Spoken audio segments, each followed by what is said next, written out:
Karib যখন অর্থ হবে, যখনই কারিব নিকট অর্থ হবে, তার অর্থ হলো তুই কি জবাব দেয়া, ডাকে সাড়া দেয়া এক। দ্বিতীয় হচ্ছে আবাদতকারীকে সওয়াব দেয়া, আবাদতকারীকে সওয়াব দেওয়ার জন্য তিনি নিকটে।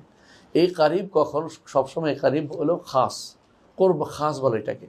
করবে খাস হলো বিশেষ নৈকট্য, বিশেষ নৈকট্য। আমি যদি বলি স্বামী ভাই আমার কাছের মানুষ, তাই বলে কি উনি আমার ঘরের কাছে বাস করে না? মানে কি বিশেষ নৈকট্য, কারণ তার সাথে আমার সম্পর্কটা খুবই ঘনিষ্ঠ।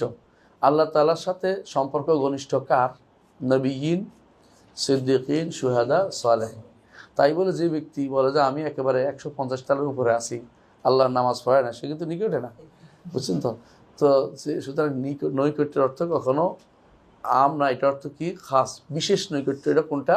এটা হলো তার ডাকে সাড়া দেওয়ার জন্য এবং তার ইবাদতকারীকে সওয়াব দেওয়ার জন্য। এই দুইটাকে মনে রাখতে হবে। কারিব দ্বারা কখনো লেগে থাকা বোঝায় না, এটা মনে রাখতে হবে।